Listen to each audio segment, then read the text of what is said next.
हमने क्रोमोसोम के बारे में बात करी है, जिसमें मैं आपको मेन जो आपके पास क्रोमोसोमल डिसऑर्डर्स हैं, उनका एक चार्ट बनवा देती हूँ, ठीक है? वहीं से आपके पास जो क्वेश्चन आएगा, अगर आना होगा तो वहीं से ही आएगा। तो यहाँ पे हम बात करते हैं बेसिकली जो आपके पास जेनेटिक डिसऑर्डर होते हैं वो 2 टाइप के होते हैं। एक होता है आपके पास क्रोमोसोमल डिसऑर्डर और दूसरा टाइप जो होता है आपके पास वो होता है मेंडेलियन डिसऑर्डर।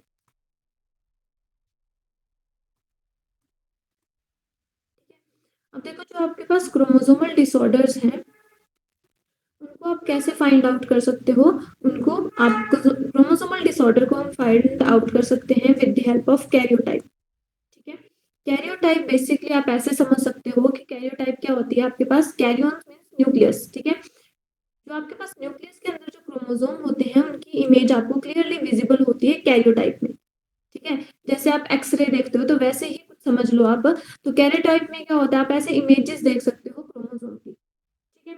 अब अगर यहाँ पे क्या हुआ होगा, कोई भी क्रोमोसोमल एबनॉर्मलिटी होगी, फॉर एग्जांपल यहाँ पे ट्राइसोमी की कंडीशन होगी तो हम इजीली किसमें देख सकते हैं उसको, कैरियोटाइप में देख सकते हैं, ठीक है? तो यहाँ पे मैं आपको कुछ डिसऑर्डर्स लिखवा रही हूँ, क्रोमोसोमल डिसऑर्डर्स, ठीक है? तो यहाँ पे लिख रही हूँ मैं karyotype. Common name of abnormality, commonly क्या बोला जाता है? Common name of abnormalities and clinical symptom, इनके कौन कौन से क्लिनिकल सिम्टम्स होंगे?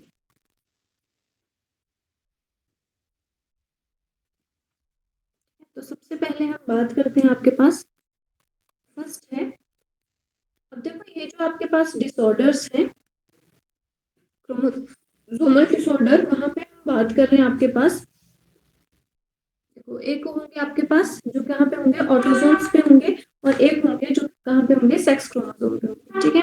तो जो आपके पास ऑटोसोम पे होंगे वो कौन से होंगे, जो फर्स्ट 22 पेयर पे अगर कोई आपके पास डिसऑर्डर या एबनॉर्मलिटी प्रेजेंट है तो वो क्या रिप्रेजेंट कर रही है, वो रिप्रेजेंट कर रही है ऑटोसोमल डिसऑर्डर को, ठीक है?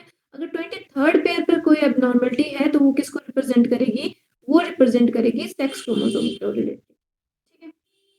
अब फर्स्ट जो कैरियोटाइप है उसमें आपके पास ट्राइसोमी 13, ठीक है? तो ट्राइसोमी 13 क्या रिप्रेजेंट कर रही है कि जो आपके पास क्रोमोसोम नंबर 13 है उस पे क्या हो गया, ट्राइसोमी की कंडीशन है। ऐसे आपके पास क्या होता है, 2 होमोलोगस पेयर प्रेजेंट होते हैं, ठीक है? बट 2 की जगह यहाँ पे कितने हैं, 3 होमोलोगस पेयर प्रेजेंट है, ठीक है? तो यहाँ पे 3 क्रोमोसोम प्रेजेंट है 2 की जगह, ठीक है? इसको कॉमनली बोला जाता है पेक्टिव सिंड्रोम,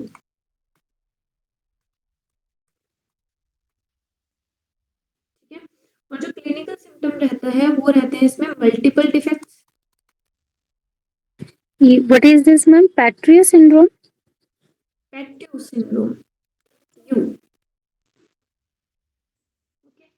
ठीक है? और जो आपके पास बेबी होगा, ठीक है, उसमें क्या होगा, मल्टीपल सिम्टम्स, मल्टीपल डिफेक्ट दिखेंगे एक साथ में, और उसके अर्ली एज में जैसे 4 to 6 मंथ में उसकी डेथ हो जाएगी बेबी की, ठीक है? तो मल्टीपल डिफेक्ट्स के साथ बेबी पैदा होगा, ठीक है?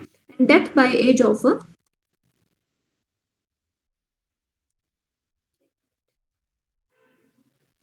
Death by age of 4 month,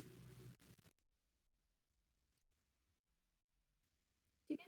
तो आपके पास जो क्वेश्चन आता है वो ऐसे सिंपल आता है कि जो आपके पास ट्राइसोमी 13 है वो कौन सा सिंड्रोम है, ठीक है? नेम के ऊपर आता है। सेकंड है ट्राइसोमी 18, ट्राइसोमी 18, ठीक है? इसको बोला जाता है एडवर्ड्स सिंड्रोम,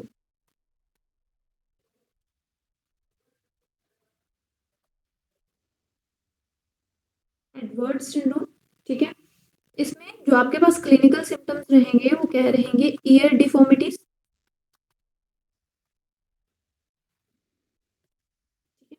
हार्ट डिफेक्ट्स हो सकते हैं,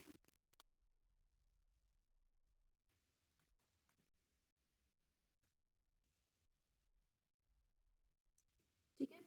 और अगर देखो यहाँ पे जैसे ईयर डिफॉर्मिटी हो गई, हार्ट डिफेक्ट हो गए, या फिर कोई स्पेशल ऑर्गन डैमेज होगा, ठीक है? कोई स्पेशल ऑर्गन डैमेज होगा, जिसकी वजह से जो बेबी होगा उसकी क्या हो जाएगी, डेथ हो जाएगी with in 6 month after birth.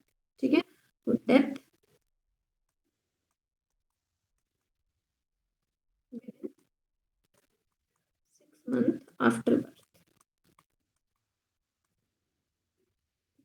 उसके बाद जो थर्ड डिसऑर्डर है वो है आपके पास ट्राइसोमी 21।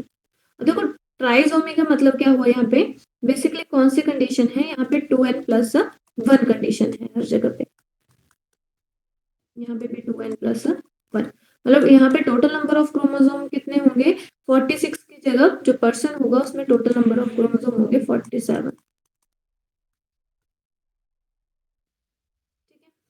अब जो आपके पास ट्राइसोमी 21 है उसको बोला जाता है डाउन सिंड्रोम।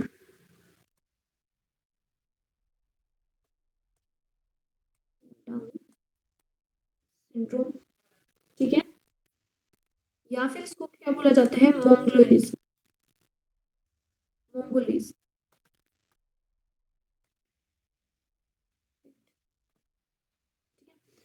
डाउन सिंड्रोम है, डाउन सिंड्रोम है, उसमें क्या होगा, जो पर्सन होगा, सॉरी जो बेबी होगा, जो बच्चा होगा वो बेसिकली कैसा होगा, मेंटल रिटार्डेड होगा। क्या होगा, उसका लो IQ होगा।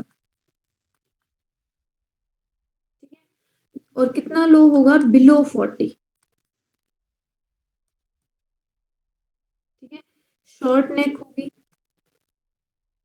शॉर्ट नेक, स्टंटेड ग्रोथ, ग्रोथ नहीं होगी प्रॉपर।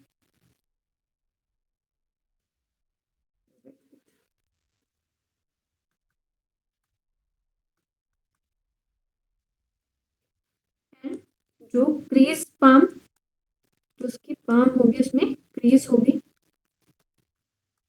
पाम एंड फरोड टंग। ठीक है, उसकी जो टंग होगी वो क्या होगी, फरोड होगी। ठीक है, कट लगे होंगे उसकी टंग। ठीक है, तो ये आपके पास सिम्टम्स रहेंगे किसके, डाउन सिंड्रोम के। ठीक है, अब देखो हमने जो आपके पास क्रोमोसोमल डिसऑर्डर पढ़ा था उसमें हमने क्या पढ़ा था, डिलीशन पढ़ा था। ठीक है, और डेफिशिएंसी पढ़ा था। ठीक है, तो बेसिकली जो डिलीशन में से क्वेश्चन आता है आपके पास वो आता है, आपके पास जो एक डिजीज है, ठीक है, वो है क्राई टू चैट सिंड्रोम। जो मेन आपके पास सिंड्रोम है वो कौन सा है, क्राई टू चैट सिंड्रोम, जहाँ से क्वेश्चन आता है। ठीक है, तो जो आपके पास क्राई टू चैट सिंड्रोम है वो किसकी वजह से होता है, ये आपके पास डिलीशन की वजह से होता है। Deletion of half part of, half part in short arm of chromosome 5, short arm of chromosome 5। ठीक है, तो क्रोमोसोम 5 की जो शॉर्ट आर्म है जब उसकी डिलीशन हो जाती है, ठीक है, अगर डिलीट हो जाएगा क्रोमोसोम का एक पार्ट तो आर्म कैसे हो जाएगी, उसकी शॉर्टन हो जाएगी, जिसकी वजह से जो सिंड्रोम होता है उसको हम बोलते हैं क्राई टू चैट सिंड्रोम।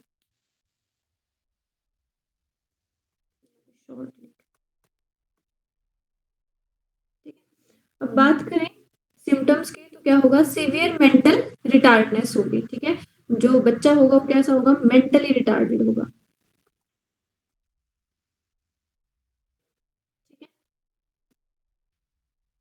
और इन्फेंसी में देखो क्राई डू चैट क्यों बोला, कि जो इन्फेंसी है उस टाइम जब वो बच्चा रोएगा तो उसकी जो रिजेम्बलेंस है क्राई की वो किसके साथ मैच करेगी, कैट के साथ मैच करेगी, इसलिए क्या बोला जाता है इसको, क्राई डू चैट डिजीज बोला जाता है। ठीक है, तो इसका मेन जो क्लिनिकल सिम्टम रहेगा वो क्या है, in infancy cry resemble, cry resembles mewing of chat. ठीक है, जैसे म्यूंग ऑफ कैट। ठीक है, तो जैसे आपके पास कैट म्याऊ म्याऊ करती है सेम वैसे ही जो बच्चा होगा उसकी क्राई की जो साउंड होगी वो वैसी होगी। ठीक है, और साथ में कार्डियक कॉम्प्लिकेशंस होंगे।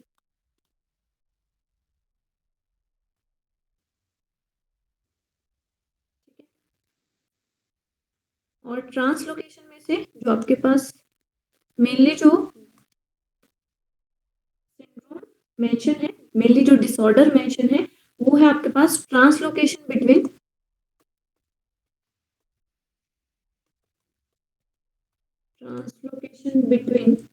क्रोमोसोम 9 एंड 22, क्रोमोसोम 9 एंड 22, ठीक है।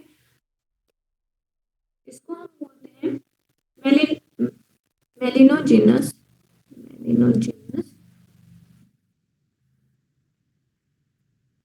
ल्यूकीमिया,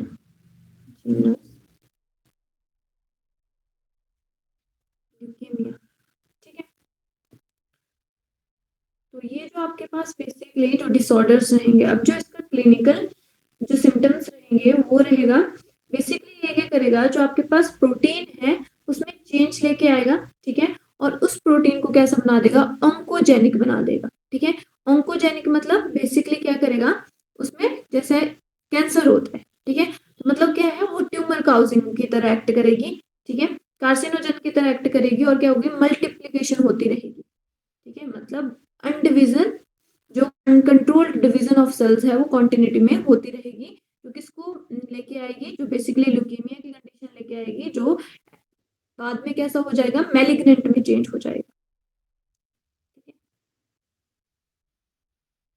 बेसिकली क्या करता है ये, activates latent oncogenic potential, oncogenic potential causing production of granules of leukocytes, ठीक है। तो आपके पास यहाँ पे क्या होगा, एक्सेस प्रोडक्शन होना स्टार्ट हो जाएगी,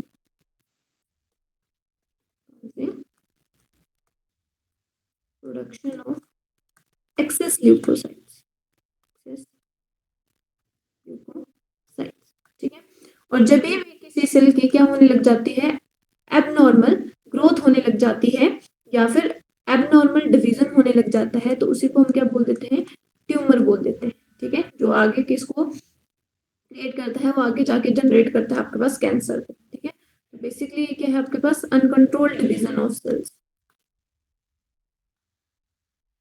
जितनी जरूरत नहीं है फिर भी जो आपके पास डिवीजन ऑफ सेल है वो कॉन्टिन्यूटी में हो रहा है, ठीक है। जिसकी वजह से अगर कॉन्टिन्यूटी में डिवीजन ऑफ सेल हो रहा है तो आपके पास क्या हो जाएगा, एबनॉर्मल ग्रोथ ऑफ सेल हो जाएगी, बहुत सारे सेल्स बन जाएंगे, ठीक है।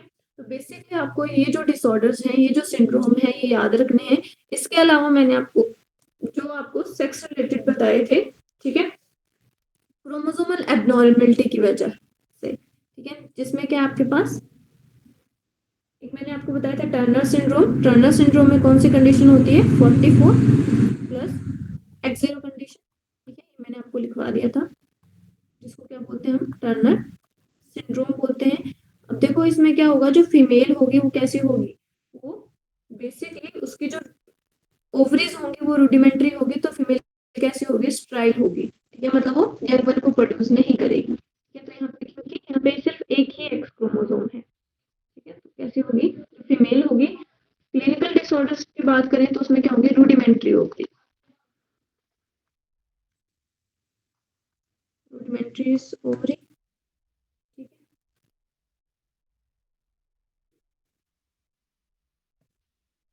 और स्लाइटली मेंटल रिटार्डेड भी हो सकती है, स्लाइटली मेंटल रिटार्डेड, ठीक है, कई कुछ केसेस में। और कैसी होगी, जो फीमेल होगी वो स्ट्राइल होगी। उसके बाद जो नेक्स्ट डिसऑर्डर है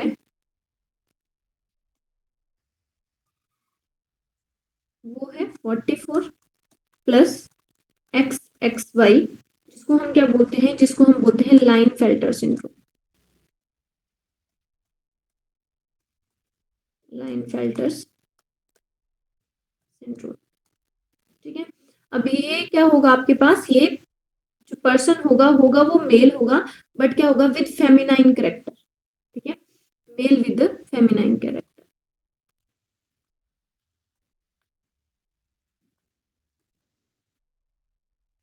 ठीक है, feminine character like development of breast,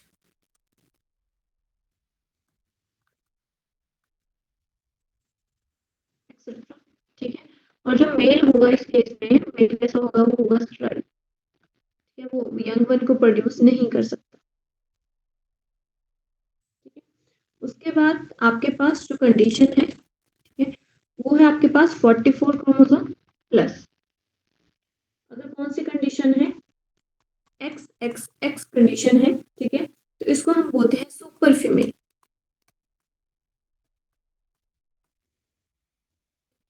जो सुपर फीमेल है वो क्या शो करेगी आपके पास, एबनॉर्मल सेक्सुअल रिप्रोडक्शन।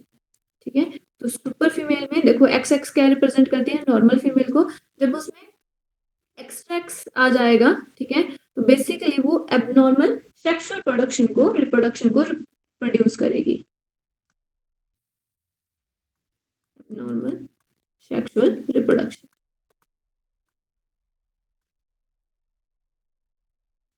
ठीक है, और सेम केस में अगर क्या है, मेल है, ठीक है, यहाँ पे ट्रिपल एक्स की जगह कौन सी कंडीशन है आपके पास, एक्स वाई वाई कंडीशन। ठीक है, जब आपके पास क्या आ रहे हैं, दो वाई आ जा रहे हैं, तो उस केस को हम क्या बोलते हैं, उसको बोला जाता है सुपर मेल। ठीक है, तो इस केस में जो मेल होगा वो काफी टॉल होगा।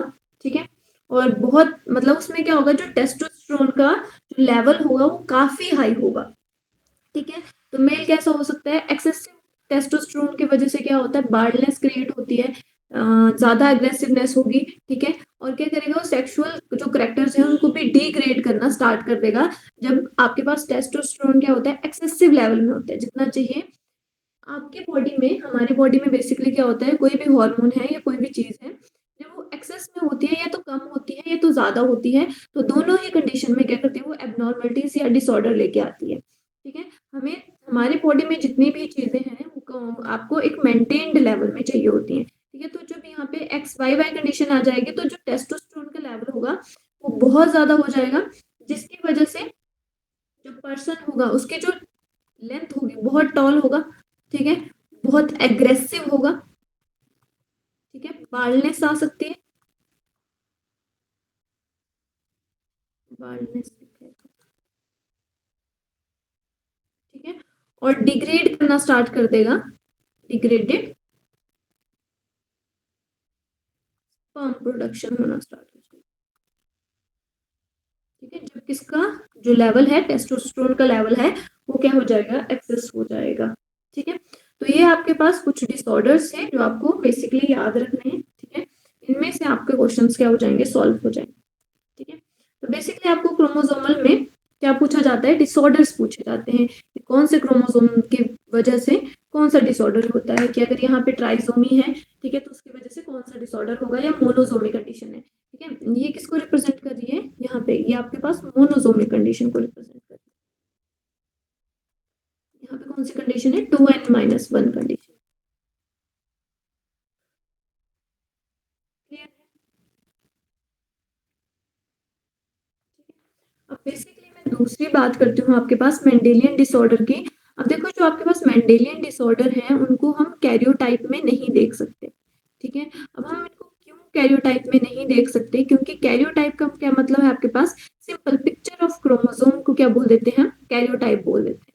ठीक है, कॉमन टर्म्स में। ठीक है, तो अगर यहाँ पे बेसिकली मेंडेलियन डिसऑर्डर क्या होते हैं, जब आपके पास कोई जीन म्यूटेशन पड़ा था हमने, ठीक है, अगर किसी जीन में कोई म्यूटेशन या डिफेक्ट हुआ हो, ठीक है, तो मान लो यहाँ पे कोई सीक्वेंस है, अगर इसमें कोई डिफेक्ट हुआ हो, तो क्या ही हमें कैरियोटाइप में दिखेगा, नहीं। जो डिफेक्ट होगा वो हमें कैरियोटाइप में विजुअलाइज नहीं होगा। तो मेंडेलियन डिसऑर्डर के लिए हम क्या स्टडी करते हैं, हम स्टडी करते हैं पेडिग्री। ठीक है, तो पेडिग्री हमें क्या बताती है, जैसे आपके पास फैमिली चार्ट होता है, ठीक है, तो फैमिली चार्ट हमें बताता है कि हमारे जो एंसेस्टर के रिलेशन थे वो हमारे साथ कैसे थे। तो पेडिग्री एनालिसिस हमें क्या बताएगी, वो हमें बताएगी बेसिकली कि जो आपके पास डिसऑर्डर है उसके चांस ट्रांसफर होने में नेक्स्ट जनरेशन में वो कितने कितने होते हैं, वो हमें बताती है पेडिग्री। ठीक है, तो सबसे पहले हम बात करते हैं यहाँ पे मेंडेलियन डिसऑर्डर्स की।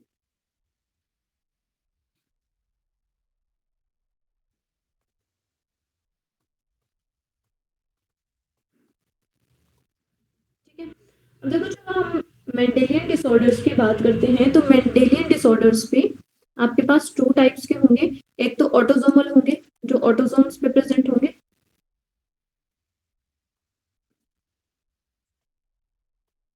ऑटोसोमल डिसऑर्डर, ठीक है। जो आपके पास जो 22 पेयर है उनके ऊपर अगर आपके पास कोई उनकी वजह से अगर उनमें कोई जीन म्यूटेशन हुई है उसकी वजह से कोई डिसऑर्डर है तो उसको हम बोलते हैं ऑटोसोमल डिसऑर्डर। अगर जो 23rd पेयर है, ठीक है, उसकी वजह से कोई डिसऑर्डर है तो उसको हम क्या बोल देते हैं, सेक्स लिंक्ड डिसऑर्डर।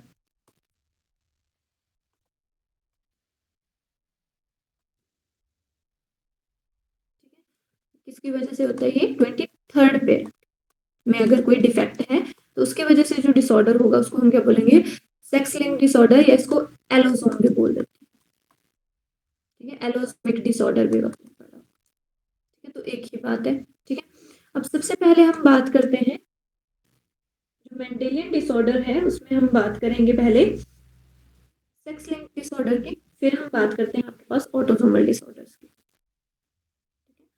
फर्स्ट में किसकी बात कर रही हूँ, sex linked disorders. Sex linked disorders हैं बेसिकली, उसमें हम किसकी बात करेंगे, जो एक्स क्रोमोसोम से रिलेटेड है, ठीक है, उन डिसऑर्डर्स की बात करेंगे, ठीक है। अब ये आपके पास देखो, जैसे हमने मेंडल में पढ़ा था तो मेंडेलियन का जो फर्स्ट लॉ था वो क्या बताता था आपके पास, कि जो आपके पास ट्रेड्स होते हैं, एक डोमिनेटिंग होता है और एक क्या होता है, रिसेसिव होता है। जो डोमिनेट ट्रेट है वो क्या करता है, खुद को रिप्रेजेंट कर पाता है, और रिसेसिव खुद को रिप्रेजेंट नहीं कर पाता है, ठीक है। तो वैसे ही आपके पास जो सेक्स लिंक्ड डिसऑर्डर्स होते हैं वो उसमें हम क्या बोल रहे हैं, एक्स लिंक्ड जो डिसऑर्डर होंगे वो भी 2 टाइप के होंगे।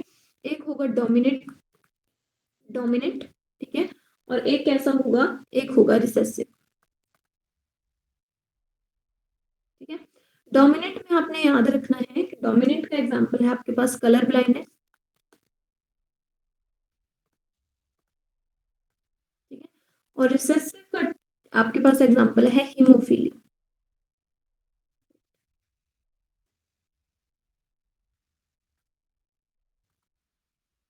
हीमोफीलिया, ठीक है। सबसे पहले हम बात करते हैं आपके पास डोमिनेंट डिसऑर्डर की, ठीक है। अब देखो जो आपके पास डोमिनेंट डिसऑर्डर्स होंगे,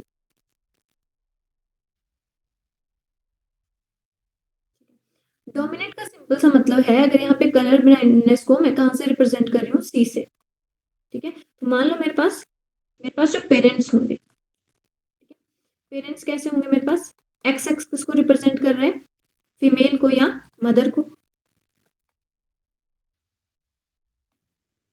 ठीक है।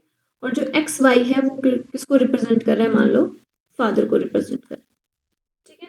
तो यहाँ पे अगर आपके पास, अब देखो बेसिकली आपके पास डिफरेंट जीनोटाइप पर डिफरेंट फिनोटाइप शो करेंगे। अगर यहाँ पे एक्स एन और एक्स एन है वो क्या रिप्रेजेंट कर रहा है, कि जो आपके पास फीमेल है वो कैसी है, नॉर्मल है,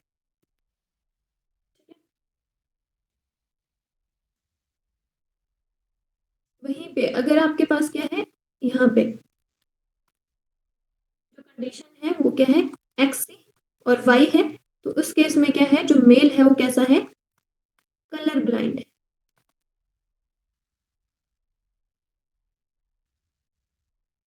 ठीक है।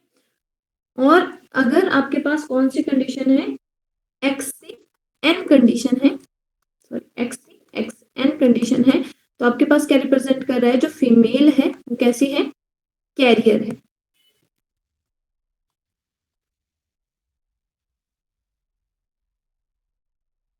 ठीक है।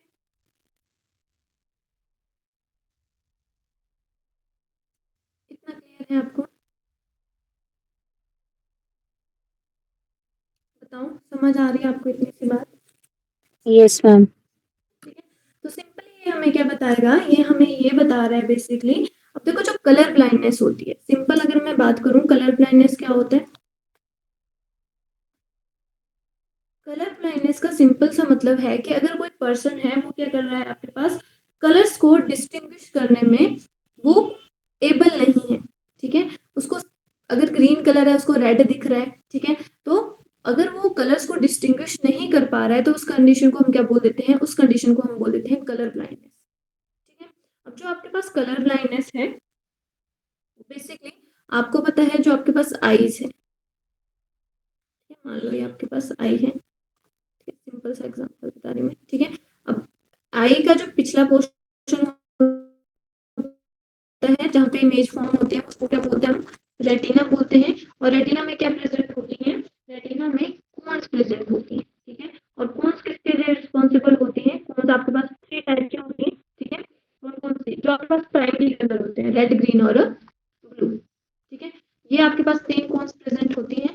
अब ये जो 3 कोन्स हैं इनके मिक्सचर से आपके पास क्या होता है, डिफरेंट डिफरेंट कलर्स फॉर्म, ठीक है।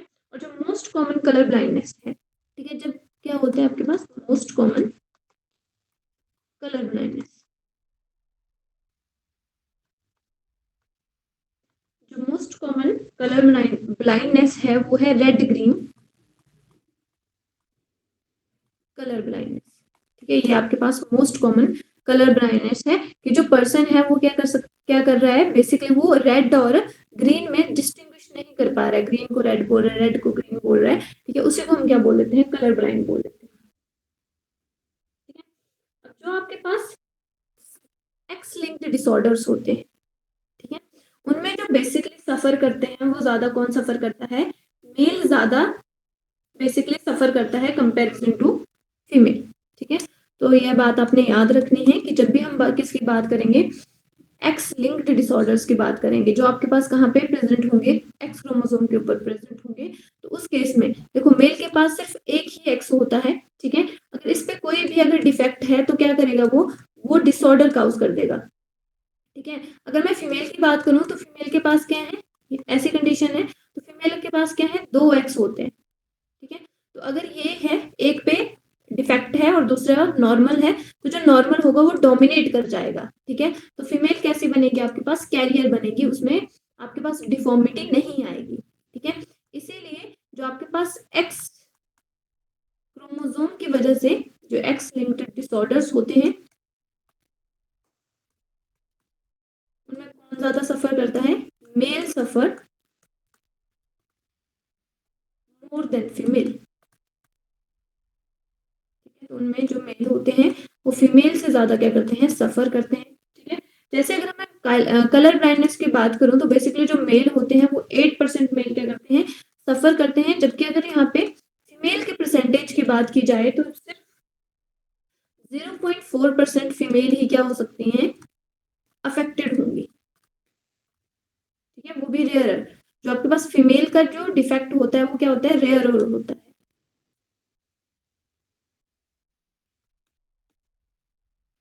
ठीक है।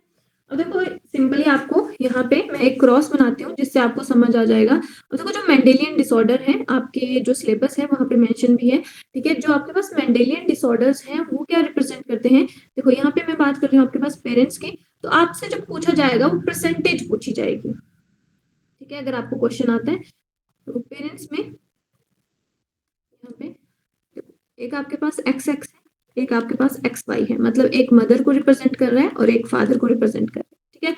यहाँ पे हम किसकी बात कर रहे हैं, कलर ब्लाइंडनेस की बात कर रहे हैं। तो जो आपके पास सिंपल, अगर मैं नॉर्मली बात करूं तो आपके पास क्या क्या चांसेस हो सकते हैं, ठीक है। फॉर एग्जाम्पल एक मैंने नॉर्मल एग्जाम्पल लिया, ठीक है। उसमें क्या है, आपके पास जो फीमेल है वो कैसी है, कैरियर है, ठीक है। मतलब अगर इसके पास एक नॉर्मल है और एक कलर ब्लाइंड की जीन है तो क्या रिप्रेजेंट कर रही है कि जो फीमेल है वो कैसी है, वो कैरियर है, ठीक है।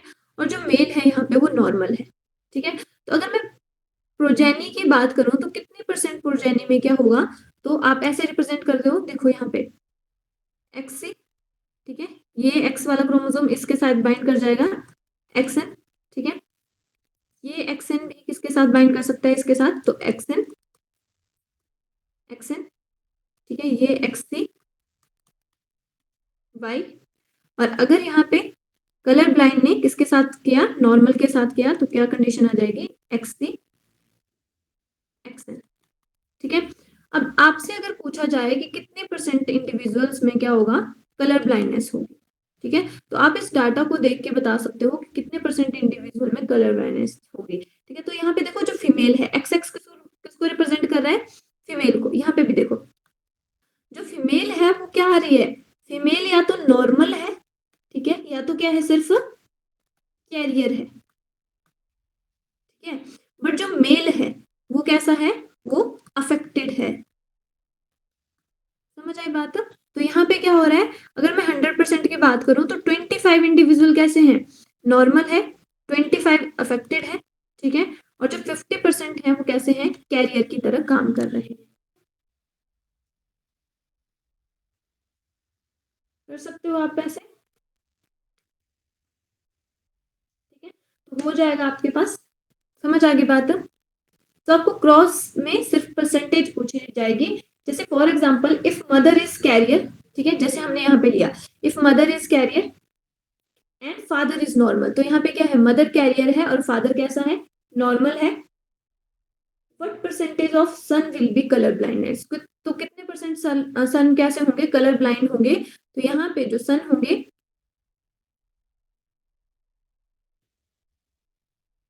तो आपके पास जो बेसिकली जो अफेक्टेड होंगे सन, जो कलर ब्लाइंड होंगे कितने होंगे, 25% ही अफेक्टेड होंगे। ये मैम क्रॉस ठीक बना। वेट इधर वाई लिखना था ना,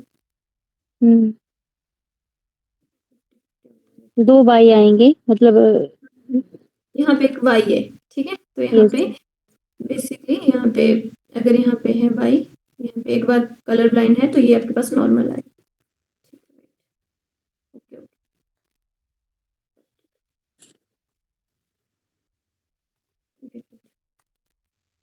यहाँ पे 25 की जो रेशियो होगी, ठीक है, तो यहाँ पे बेसिकली आपके पास ये क्या आएगा, नॉर्मल मेल आएगा, ठीक है।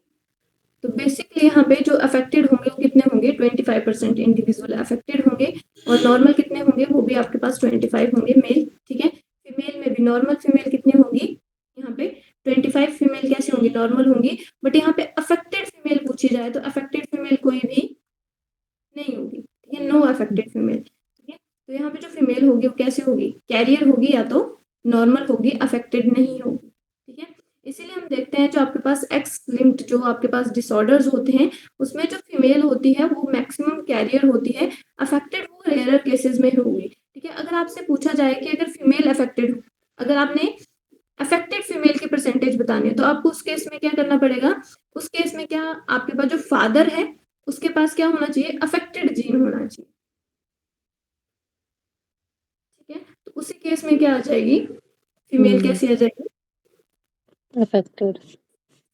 फादर अफेक्टेड है, ठीक है। देखो यहाँ पे मान लो मेरे पास क्या है, ये कंडीशन है, इसमें क्या है, मतलब जो मदर है, पेरेंट्स में जो मदर है उसको हम क्या लेते हैं, कैरियर लेते हैं। मदर यहाँ पे क्या है, कैरियर है, मतलब एक उसके पास नॉर्मल जीन है और एक कलर ब्लाइंड की जीन है। जब वो क्रॉस कर रही है फादर के साथ जो कैसा है, कलर ब्लाइंड है, ठीक है, तो उसके पास एक्स सी वाई कंडीशन है, ठीक है। तो उसमें ही आपके पास क्या आ जाएगी, जो फीमेल होगी वो क्या आएगी, यहाँ पे एक्स सी, ठीक है, ऐसे बनेंगे आपके पास, यहाँ पे एक्स सी, एक्स एन एक्स सी, एक्स एन एक्स सी, ठीक है, वैसे ही आपके पास एक्स एन वाई और एक्स सी वाई।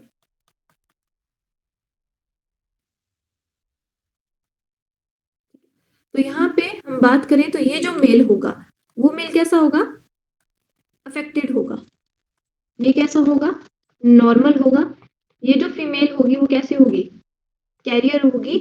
यहाँ पे कोई भी फीमेल नॉर्मल नहीं होगी और ये जो फीमेल होगी वो कैसी होगी, अफेक्टेड होगी। तो फीमेल कब अफेक्टेड होगी आपके पास, फीमेल सिर्फ तभी अफेक्टेड हो सकती है अगर बेसिकली आपके पास जो फादर है वो कैसा है, फादर अफेक्टेड है, मतलब फादर ऑलरेडी कैसा है, कलर ब्लाइंड है। तो उसी केस में आपके पास जो फीमेल है वो क्या आ सकती है, आपके पास अफेक्टेड आ सकती है, ठीक है। तो सिंपली आपसे परसेंटेज पूछ ली जाएगी, ठीक है, कितने परसेंट आपके पास इंडिविजुअल नॉर्मल होंगे, कैरियर होंगे या अफेक्टेड होंगे, ठीक है। तो आपको ऐसे जैसे क्वेश्चन आएंगे, तो आई होप ये आपसे आप क्लियरली इनको कर सकते हो, ठीक है। उसके बाद मैं बात करती हूँ आपके पास रिसेसिव डिसऑर्डर्स की, जिसमें हम बात करते हैं आपके पास हीमोफीलिया, ठीक है। तो हीमोफीलिया भी क्या है, आपके पास एक्स लिंक्ड डिसऑर्डर है।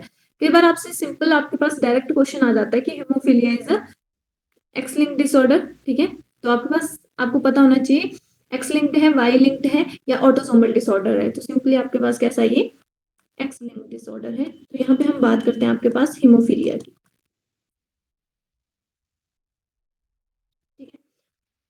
हीमोफीलिया को और क्या बोला जाता है, इसको और बोला जाता है रॉयल डिजीज।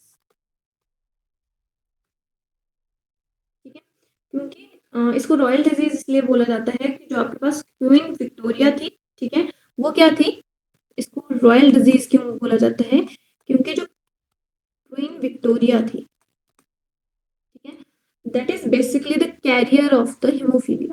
ठीक है, वो कैसी थी, कैरियर थी। ठीक है, इसीलिए जो उसके डिसेंट्स थे, ठीक है, जो उसके डिसेंट थे उसमें क्या कर रही थी वो, उसकी वजह से उनमें जो मेल्स थे, ठीक है, मैनी मेल्स कैसे थे, हीमोफिलिक हो,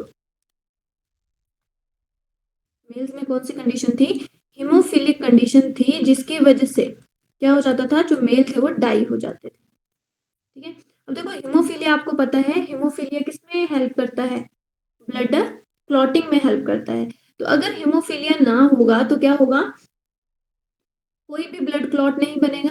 ठीक है, क्योंकि आपको पता है जो ब्लड क्लॉटिंग है वो क्या है, एक कास्केड इफेक्ट है। कास्केड इफेक्ट का मतलब क्या है, जो एक फैक्टर है वो दूसरे फैक्टर के लिए रिस्पॉन्सिबल है। ठीक है, अगर मान लो यहाँ पे सिंपल, और किसमें जो आपके पास ब्लड क्लॉटिंग है उसमें कितने फैक्टर होते हैं, 13 फैक्टर, मैंने आपको लिखवाए भी थे। ठीक है, तो बेसिकली अगर आपके पास एक फैक्टर नहीं है यहाँ पे, मान लो यहाँ से हम बी फैक्टर को रिमूव कर देते हैं।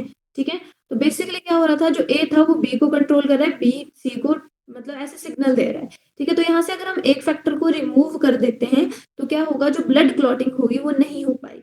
ठीक है, तो due to lack of haemophilia, ठीक है, हीमोफीलिया की वजह से क्या होगा, नो ब्लड क्लॉटिंग। ठीक है, तो कोई ब्लड क्लॉटिंग नहीं हो पाएगी। ठीक है, और जो आपके पास हीमोफिलिक फीमेल होती हैं वो रेयरर होती हैं। ठीक है, और जो आपके पास मेल होते हैं किसमें, वो बेसिकली आपके पास हीमोफिलिक मेल आपको ज्यादातर जो कैरियर होती है फीमेल, वो क्या करती हैं, आगे ट्रांसमिट करती हैं डिजीज को। ठीक है, और जो मेल होते हैं वो क्या हो जाते हैं, मेल वाइएबल होते हैं। वाइएबल मतलब क्या है कि जो अडल्ट से पहुंचने से पहले वो उनकी क्या हो जाती है, डेथ हो जाती है। ठीक है, अब सेम आपके पास यही है। अब आपको सेम जैसे हमने ऊपर वाला किया, ठीक है, आई होप आप इसको कर सकते हो। ठीक है, तो बेसिकली अगर आपसे पूछा जाए तो आप कैसे कर सकते हो, सिंपल इसको अगर मैं बात करूं पेरेंट्स की, तो आपने क्या करना है, पेरेंट्स लेने हैं। चाहे मैं यहाँ पे सिंपल मैंने इसको एक्स लिंक्ड डिसऑर्डर है, देखो हम किसकी बात कर रहे हैं, सिर्फ यहाँ पे मैंने आपको बताया था हम सिर्फ एक्स क्रोमोसोम से रिलेटेड डिसऑर्डर्स की बात कर रहे हैं। ठीक है, तो ये आपके पास क्या है, एक एक्स लिंक्ड डिसऑर्डर है। ठीक है, और यहाँ पे अगर मान लो मैंने जो आपके पास फीमेल है, ठीक है, तो यहाँ पे एच से रिप्रेजेंट कर दिया। अगर मैं मदर को कैसे ले रही हूँ, कैरियर ले रही हूँ। ठीक है, तो यहाँ पे क्या जाएगा, एक नॉर्मल है और ऐसे एक हीमोफिलिक है। जब इसको क्रॉस करवाया नॉर्मल के साथ, ठीक है, तो आप ऐसे बता सकते हो कि कितने इंडिविजुअल होंगे। ठीक है, बट अब आपने एक बात याद रखनी है, देखो यहाँ पे जो आपके पास हीमोफीलिया है वो क्या है, एक एक्स लिंक्ड रिसेसिव डिसऑर्डर है। रिसेसिव डिसऑर्डर का मतलब क्या हुआ, जो फीमेल होगी वो कब आपके पास, जब दोनों हीमोफिलिक कंडीशंस होंगी। ठीक है, तभी वो कैसे होगी, तभी वो क्या होगी, आपके पास हीमोफिलिक होगी फीमेल। और ऐसी कंडीशन रेयरर होती है क्योंकि जो आपके पास मेल है, ठीक है, मेल में क्योंकि एक्स क्रोमोसोम होता है, अगर मेल के पास सिर्फ एक ही हीमोफिलिक जीन होगी एक्स क्रोमोसोम पे, तब भी कैसा होगा, वो तब भी अफेक्टेड होगा। ठीक है, तो आपके पास जो मेल होता है वो वायबल होते हैं, मतलब अडल्ट की एज पे पहुंचने से पहले उसकी क्या हो जाती है, डेथ हो जाती है। ठीक है, किसकी वजह से, हीमोफीलिया की वजह से, क्योंकि वहां पे क्लॉट नहीं बन पाते।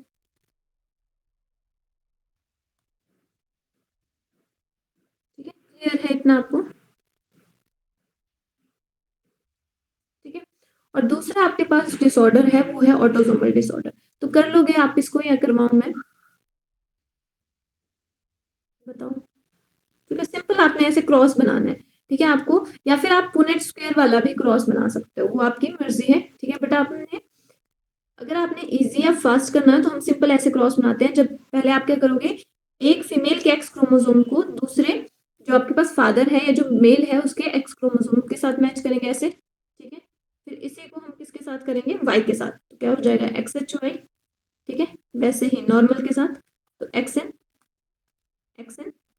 और यहाँ पे ऐसे एक्स एंड वाई। ठीक है, तो फीमेल कितनी बनी, एक नॉर्मल है और एक कैसे है, कैरियर है, और जो मेल है वो कैसा है, एक नॉर्मल है और एक अफेक्टेड है। ठीक है, तो जो बेसिकली यहाँ पे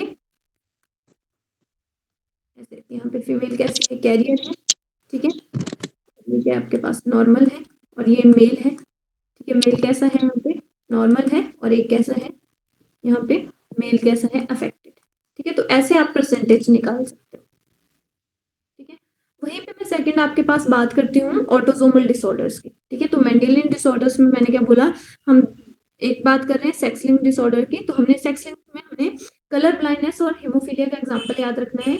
आपने याद रखना है जो आपके पास कलर ब्लाइंडनेस है, ठीक है, और जो हीमोफीलिया है, ठीक है, वो दोनों कैसे हैं, एक्स लिंक्ड डिसऑर्डर्स। ठीक है, और दूसरा हम बात करते हैं ऑटोसोमल डिसऑर्डर्स की।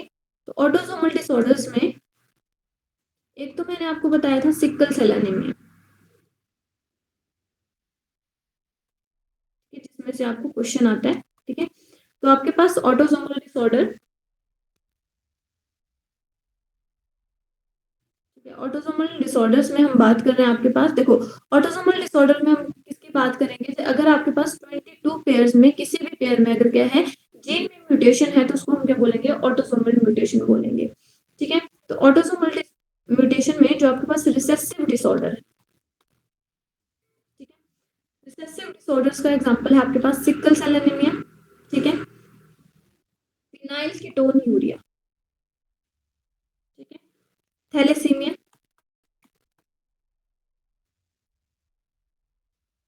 ठीक है, तो ये किसके एग्जांपल है, बेसिकली आपके पास ऑटोसोमल रिसेसिव जो आपके पास जीन है उसके डिसऑर्डर। ठीक है, सिकल सेल एनीमिया के बारे में मैंने आपको बता दिया था, है आपको वो, यस मैम। साथ में मैंने फिनाइल कीटोन यूरिया के बारे में बता दिया था। एंड फिनाइल कीटोन यूरिया और किसका एग्जांपल है आपके पास, प्लेट्रोपी। हाँ, प्लायोट्रोपी का। ठीक है, उसके बाद है आपके पास हीमोफीलिया। ठीक है, तो हीमोफीलिया के बारे में, थैलेसीमिया के बारे में मैंने आपको नहीं बताया था। और आपने एक और बात याद रखनी है, जो आपके पास सिकल सेल एनीमिया है, देखो इन दोनों में आपको डिफरेंस बताती हूँ मैं। एक सिकल सेल एनीमिया है आपके पास और एक क्या है, थैलेसीमिया। ठीक है, जो आपके पास सिकल सेल एनीमिया है वो कैसा है आपके पास, क्वालिटेटिव डिसऑर्डर है। इसको और क्या बोल देते हैं हम, इसको और बोल देते हैं क्वालिटेटिव डिसऑर्डर। ठीक है, इसको क्वालिटेटिव डिसऑर्डर क्यों बोलते हैं, क्योंकि हमने क्या पढ़ा कि जो आपके पास ऐसे हीम ग्रुप होते हैं, ठीक है, सब में क्या होती है, आयरन, सेंट्रल मेटल, ठीक है, और ऐसे ग्लोबुलिन चेन होती है।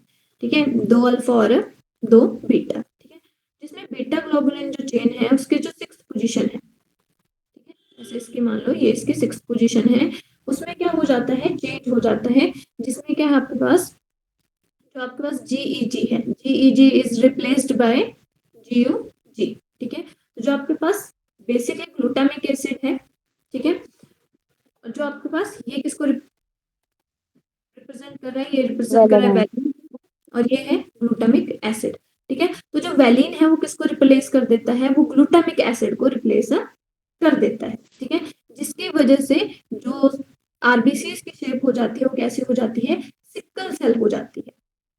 ठीक है, जिसमें एच बी एस ऐसे रिप्रेजेंट करते हैं। ठीक है, मतलब जो हीमोग्लोबिन है, एच बी मतलब हीमोग्लोबिन है। ठीक है, तो यहाँ पे जो आरबीसीज की शेप होती है वो सिकल सेल हो जाती है। जब ये आपके पास कंडीशन होगी तो क्या रिप्रेजेंट करेगी, वो अफेक्टेड इंडिविजुअल को रिप्रेजेंट करेगी।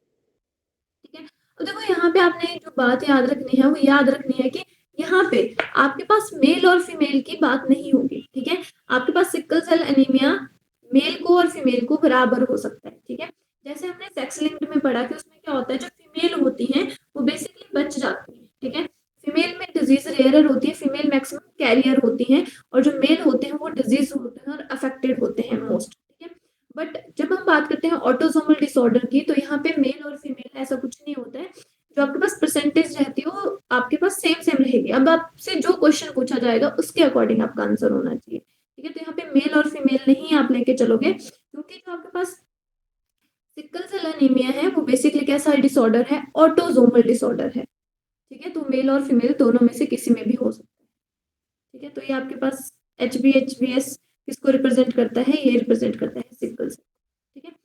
जहाँ पे मैं बात करूँ आपके पास थैलेसीमिया की, ठीक है। अब मैं थैलेसीमिया की बात करूँ तो थैलेसीमिया में बेसिकली क्या है, मेरे पास ये हीमोग्लोबिन है, ठीक है। सेंट्रल मेटल इसके भी आयरन आयरन ऐसे 4 हीम ग्रुप है, ठीक है। और ये ऐसे ग्लोबुलिन चेन्स, ये आयरन ये आयरन, यहाँ 2 अल्फा और 2 बीटा, ठीक है। अब अगर अल्फा चेन में क्या हो जाता है, अल्फा चेन में कोई चेंज आ जाता है जिसकी वजह से क्या हुआ, जो अल्फा चेन है, ठीक है, बेसिकली उसके पास क्या होता है HbA1, ठीक है। और एक होती है उसके पास, मतलब इसके क्रोमोसोम के पास 2 जीन होती हैं, HbA2, सॉरी HbA1 और HbA1, ठीक है। और दूसरा होता है HbA2 और HbA2, ठीक है। तो ये होमोलोगस क्रोमोसोम के ऊपर क्या पड़ी है, जीन्स पड़ी हैं जो किसको कंट्रोल कर रही हैं, जो हीमोग्लोबिन के लेवल को, क्वांटिटी को कंट्रोल कर रही हैं। तो जो आपके पास थैलेसीमिया है, ठीक है, वो कैसा डिसऑर्डर है, वो आपके पास क्वांटिटेटिव डिसऑर्डर है, ठीक है। क्वांटिटेटिव डिसऑर्डर का सिंपल सा मतलब क्या हुआ, देखो जो आपके पास अल्फा चेन होगी, ठीक है, ये जो आपके पास क्या है अल्फा चेन है, उसके पास क्या होता है, वो कहाँ पे प्रेजेंट होती है, वो प्रेजेंट होती है क्रोमोसोम नंबर 16 पे, क्रोमोसोम 16 पे, ठीक है। और यहाँ पे क्या है, 2 जीन है, एक है HbA1 और एक है HbA1, HbA1 2 है इसके पास, ठीक है। और इसके पास भी कितने HbA2 है, ठीक है। अब ये दोनों किसके लिए रिस्पॉन्सिबल है, ये रिस्पॉन्सिबल है आपके पास क्वांटिटी ऑफ अल्फा चेन, कितनी क्वांटिटी ऑफ अल्फा चेन ये रिलीज कर रही है, ठीक है। तो क्वांटिटी ऑफ अल्फा चेन किस पे डिपेंड करेगी, वो डिपेंड करेगी क्रोमोसोम नंबर 16 पे, ठीक है। और क्रोमोसोम नंबर के 16 की 2 जीन्स पे, ठीक है, HbA1 पे और HbA2 पे डिपेंड करेगी, ठीक है। अगर मान लो इनमें क्या हो जाता है, इनकी अगर क्वांटिटी में कम आ जाता है तो अल्फा जो चेन होगी, ठीक है, उसकी जो क्वांटिटी होगी वो क्या होगी, अब कम प्रोड्यूस होगी, ठीक है। उस कंडीशन को हम बोलते हैं अल्फा थैलेसीमिया। बात समझ आई? Yes, ma'am.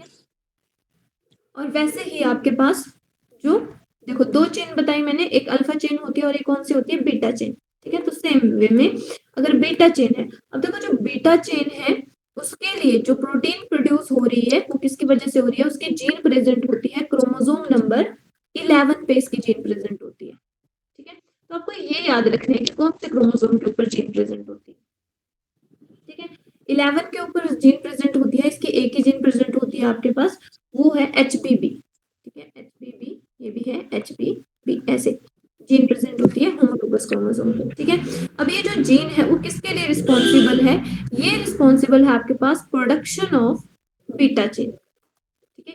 बीटा चेन की जो प्रोडक्शन है ये क्वांटिटी है, ठीक है, कितनी प्रोड्यूस होगी वो किस पे डिपेंड करेगा, वो डिपेंड करेगा HBB पे, ठीक है। तो जो आपके पास थैलेसीमिया है वो क्या है, क्वांटिटेटिव डिसऑर्डर है। और जो आपके पास सिकल सेल एनीमिया है वो क्वालिटेटिव डिसऑर्डर है, क्यों, क्योंकि यहाँ पे जो आपके पास जीन है उसकी क्वालिटी में चेंज आ रहा है, ठीक है। और यहाँ पे जैसे मान लो यहाँ पे HbA1 है, ठीक है, और HbA1 है और HbA2 है और HbA2 है, ठीक है। इसमें मान लो जिनको मैं रेड रिप्रेजेंट कर रही हूँ, ठीक है, HbA1 और HbA2 ये क्या हो गई है, म्यूटेटेड हो गई हैं, और ये बेसिकली अल्फा चेन प्रोड्यूस नहीं कर रही है, तो सिर्फ कौन करेगी, HbA1 करेगी, ठीक है, और एक HbA2 करेगी, ठीक है। तो यहाँ पे जो क्वांटिटी होगी वो क्या हो जाएगी, अब कम हो जाएगी,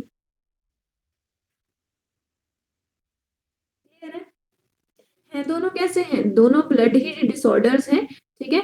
बट एक कैसा है, क्वालिटेटिव डिसऑर्डर है, और एक कैसा है, क्वांटिटेटिव डिसऑर्डर, ठीक है। इसमें क्या होती है, सिकल सेल जो आरबीसी की शेप होती है वो कैसे हो जाती है, हाफ मून शेप, ऐसे सिकल शेप हो जाती है, ठीक है। और इस केस में क्या होता है, जो हीमोग्लोबिन की प्रोडक्शन है बेसिकली, ठीक है, जो आपके पास आरबीसी की प्रोडक्शन है, ब्लड की प्रोडक्शन है, वो ही कम हो जाती है, ठीक है। जितनी क्वांटिटी ऑफ ब्लड आपको चाहिए उतना ही प्रोड्यूस नहीं हो पा रहा है, वो क्यों नहीं प्रोड्यूस हो रहा है, क्योंकि यहाँ पे क्वांटिटी चेंज हो गई है, ठीक है, अल्फा और बीटा चेन की। इतना समझ आया आपको? ठीक है। तो यहाँ पे जब भी आप क्रॉस करोगे कोई भी क्रॉस, ठीक है, तो यहाँ पे बेसिकली जब आप क्रॉस करोगे तो सिंपली क्या रिप्रेजेंट करेगा, वो जो क्रॉस है वो आपके पास मेल और फीमेल में डिफरेंशिएट नहीं करेगा, वो इंडिविजुअल की बात करेगा। वहां पे हम मेल और फीमेल की बात नहीं करेंगे, वहां पे हम बात करेंगे इंडिविजुअल्स। क्लियर है? Yes. Yes, ma'am. ठीक है। और कल के टेस्ट में आपको कोई डाउट था शिल्पा जी? Yes, ma'am. एक तो वो था क्वेश्चन नंबर सेकंड में, ठीक है, वो तो वो सही था, उसमें जो आपके पास डाइकैरियोटिक की कंडीशन होनी थी, ठीक है, तो उसमें ये जो ए ऑप्शन, डाइकैरियोटिक तो टू टू नहीं आएंगी मैम, डाइकैरियोटिक में 2 न्यूक्लियाई आएंगे तब बोलेंगे हम। देखो यहाँ पे जो आपके पास क्वेश्चन है, ठीक है, क्वेश्चन था आपके पास the the presence of presence of different nuclei in same mycelium is called, ठीक है। अब यहाँ पे जो कंडीशन होनी थी वो कैसी होनी थी, हेट्रोकाइरोसिस, ठीक है, या हेट्रोकैरियोन्स कंडीशन होनी थी। यस मैम, उसमें ऑप्शन में गड़बड़ हो गई बट थी एक्चुअली। कुछ अटक हाँ गया था। उसमें ऑप्शन नहीं थी, और जो उसमें फर्स्ट ऑप्शन थी मैंने भी ध्यान नहीं दिया, उसमें हेट्रोजाइगस था, हेट्रोकैरियोन नहीं था, ठीक है। Yes ma'am. तो बेसिकली उसमें यहाँ पे गड़बड़ थी, ठीक है, तो उसमें हेट्रोकैरियोसिस या हेट्रोकैरियोन ऑप्शन होनी थी, बट वहां पे हेट्रोजाइगस ऑप्शन थी, वो गलत थी आपके पास। हेट्रो मतलब डिफरेंट, जाइगस मतलब जाइगोट, जब आप डिफरेंट वो बात कर रहे हो, ठीक है, जबकि आपके पास डाइकैरियोटिक कंडीशन, अब देखो डाइकैरियोटिक कंडीशन में अब यहाँ पे क्वेश्चन देखो, यहाँ पे कौन सी ऑप्शन भी आ सकती थी, हेट्रोथैलिज्म भी आ सकता था, पर क्यों नहीं आया, क्योंकि यहाँ पे बात करी थी different nuclei same in mycelium. Mycelium, हाँ, डिफरेंट न्यूक्लियाई इन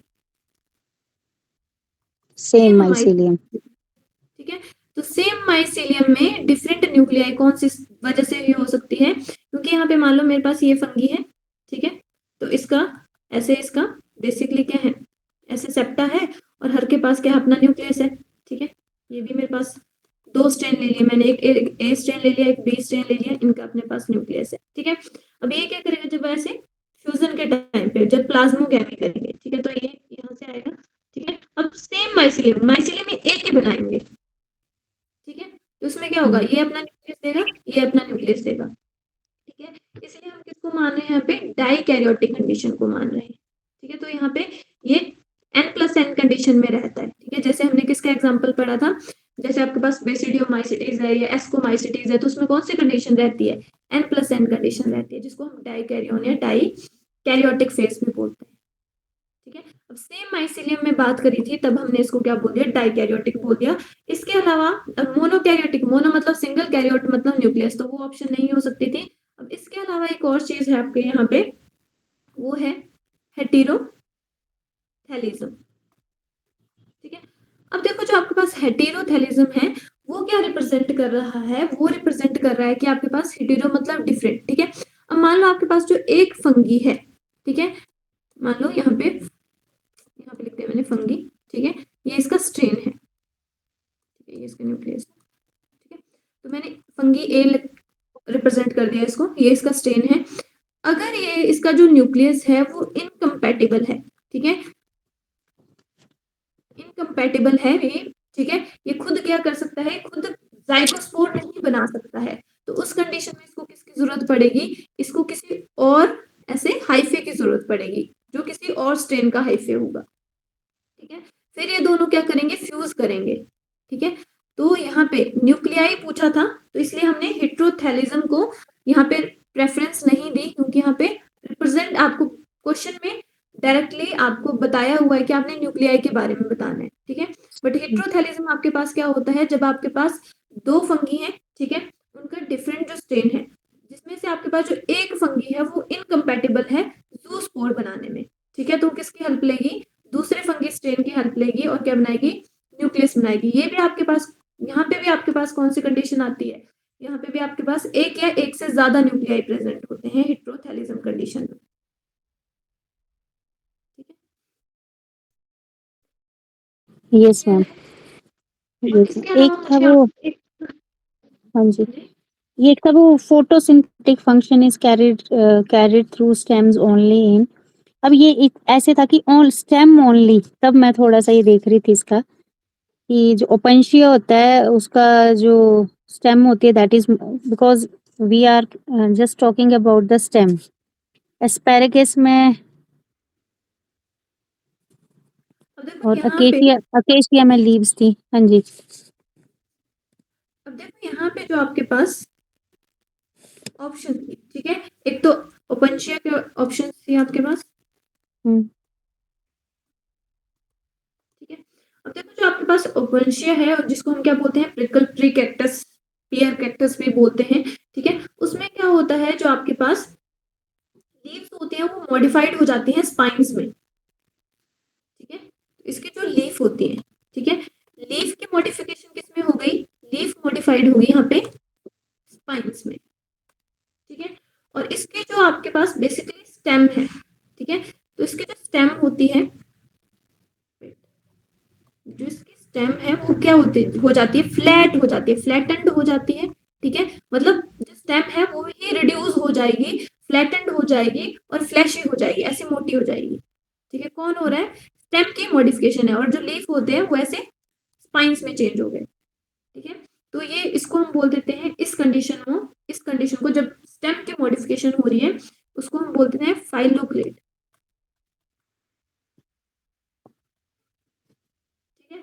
अब जो फंक्शन परफॉर्म करेगा वो कौन करेगा, स्टेम ही करेगी फोटोसिंथेसिस का, ठीक है। हुँ, इसमें मेन था वो था अकेशिया का, ठीक है। बट यहाँ पे देखो जो आपके पास ऑप्शन दी हुई थी ना क्वेश्चन में, ठीक है, उसमें आपके पास दो ऑप्शन सही थी, ठीक है, और एक उसमें क्या था, एक थोड़ा सा उसमें अकेशिया वाला सही अकेशिया नहीं, का। हुँ, बट अकेशिया के आगे जो आपके पास स्पेसिस लगाई हुई थी मेलानोजाइलम, मिलानो हाँ, जाइलम। उसमें जो कुछ स्पीसीज होती हैं उसमें क्या होती है जो स्टेम है वो फंक्शन परफॉर्म करती है यंग स्टेम ओनली, ठीक है, कुछ स्पीसीज में, इसीलिए वो all of hmm, the above option हो गया, ठीक है। इसमें क्या होता है बेसिकली यहाँ पे होती है क्लैडोड कंडीशन, ठीक है। अब क्लैडोड कंडीशन का मतलब क्या होता है आपके पास, जो इसके ट्रू लीव्स होते हैं वो कैसे होते हैं, टाइनी हो जाते हैं और स्केल लाइक हो जाते हैं, ठीक हुँ, है।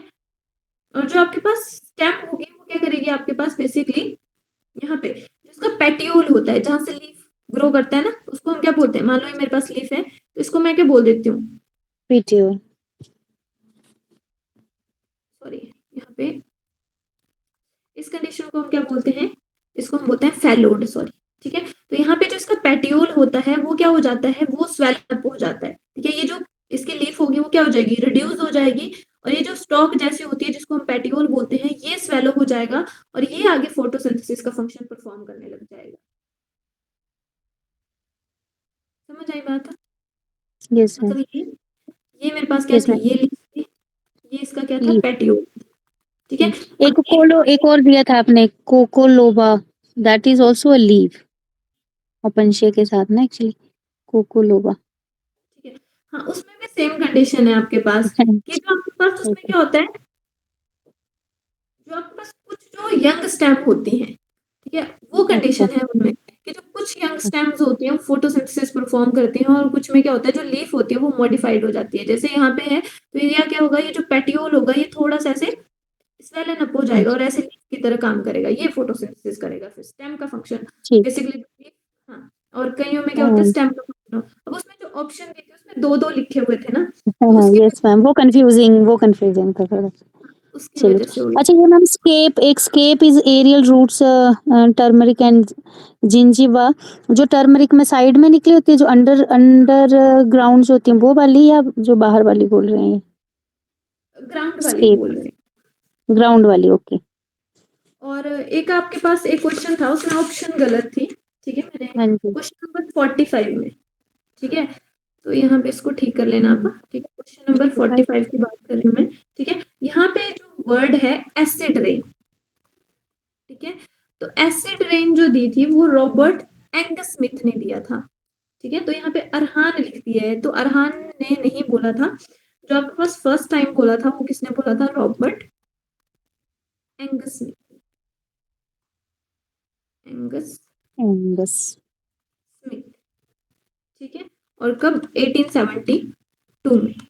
ठीक है, तो वो आपके पास वहां पे ऑप्शन ही नहीं थी रॉबर्ट एंगस स्मिथ की। ठीक है, वहां पे जस्ट वहां पे इसकी जगह पे ऑप्शन थी रॉबर्ट अरहान की। ठीक है, बट उन्होंने नहीं बोला था, उन्होंने बेसिकली एयर और रेन के बारे में, तो इन्होंने भी बेसिकली एयर और रेन के बारे में किसके बारे में बताया था, वहां पे बताया था कि जो आपके पास एसिड रेन होता है उसकी जो पीएच होती है वो क्या होती है, 7 से कम होती है। इसको देख लेना।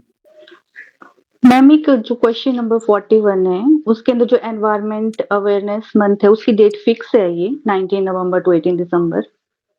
हाँ, ये फिक्स है, नेशनल एनवायरमेंटल अवेयरनेस मंथ। ये आपके पास सेम रहेगा, जैसे आपके पास वो होता है ना फॉरेस्ट वीक, एनवायरमेंटल वीक मनाते हैं जिसको वन महोत्सव कुछ समथिंग, तो वैसे ही आपके पास जो एनवायरमेंटल अवेयरनेस मंथ होगा। ठीक है, जो मंथ के बेसिस पे बात है, तो ये आपके पास फिक्स रहती है ये डेट। अच्छा मैम, ये क्वेश्चन नंबर 30 थी, polyethylene glycol method is used for, ये थोड़ा सा मुझे इसके बारे में। ये जो आपके पास मेथड है इसके बारे में मैं आपको एक्सप्लेन करूंगी। ठीक है, अब बेसिकली हम जो कल पढ़ेंगे वो हम बायोटेक्नोलॉजी ही पढ़ेंगे। ठीक है, ओके, अच्छा उसमें आएगा। हाँ, तो बेसिकली हम क्या पढ़ते हैं आपके पास, ट्रांसफर हम विदाउट पढ़ते हैं कि जो आपके पास जीन है उसको ट्रांसफर करने के लिए एक तो हमें किसकी जरूरत पड़ेगी, वेक्टर की, और एक हम पढ़ेंगे वेक्टरलेस कि हमें बिना वेक्टर के ही हम क्या कर देंगे, जीन को ट्रांसफर कर देंगे। ओके। तो आपके पास वेक्टरलेस में हम बेसिकली एक जीन गन मेथड पढ़ेंगे, एक हम माइक्रोपिपिट वाला, माइक्रो इंजेक्शन बोलते हैं जिसको, वो मेथड पढ़ेंगे, और एक हम पढ़ेंगे पीईजी। तो पीईजी थोड़ा सा बता देती हूँ मैं आपको। ठीक है, तो पीईजी क्या होता है आपके पास, फ्यूजन ऑफ प्रोटोप्लाज्म। ठीक है, तो यहाँ पे दो सेल्स का क्या होगा, प्रोटोप्लाज्म, और जो आपके पास प्रोटोप्लास्ट होता है उसका हम फ्यूजन करेंगे, और उसको वेक्टरलेस, मतलब यहाँ पे वेक्टर का, जैसे हम प्लाज्मिड क्या है हमारे पास, वेक्टर। प्लाज्मिड होता है हमारे पास वेक्टर। ठीक है, जो ट्रांसफर करता है जीन को, एक जो आपके पास एक ऑर्गेनिज्म से दूसरे ऑर्गेनिज्म में ट्रांसफर करने में, इसको हम ट्रांसफर व्हीकल भी बोल देते हैं। ठीक है, तो यहाँ पे एंटर करेगा और यहाँ पे इसके डीएनए के साथ क्या करेगा, या तो इसके डीएनए के साथ जो हमारे डिजायर्ड जीन को लगा देगा, या फिर ये खुद ही यहाँ पे क्या करेगा, अपनी नंबर इंक्रीज करने लग जाएगा। ठीक है, तो जब हमने वेक्टर का यूज किया, ठीक है, तो एक हम पढ़ेंगे वेक्टर्स। ठीक है, जो आपके पास डाइकोट प्लांट में कौन सा वेक्टर यूज होता है, ठीक है, ह्यूमंस में, बैक्टीरिया में कौन सा वेक्टर होता है, और एक हम पढ़ते हैं वेक्टरलेस कल्चर, जैसे आपके पास जीन गन मेथड है। ठीक है, तो उसमें हम वेक्टर का यूज नहीं करेंगे, तो वेक्टरलेस कल्चर के लिए यहाँ पे मेथड, ठीक है, जीन ट्रांसफर विदाउट वेक्टर। ठीक है, तो ये हम बायोटेक्नोलॉजी में पढ़ेंगे। ठीक है, तो कल हम स्टार्ट करेंगे आपके पास बायोटेक्नोलॉजी।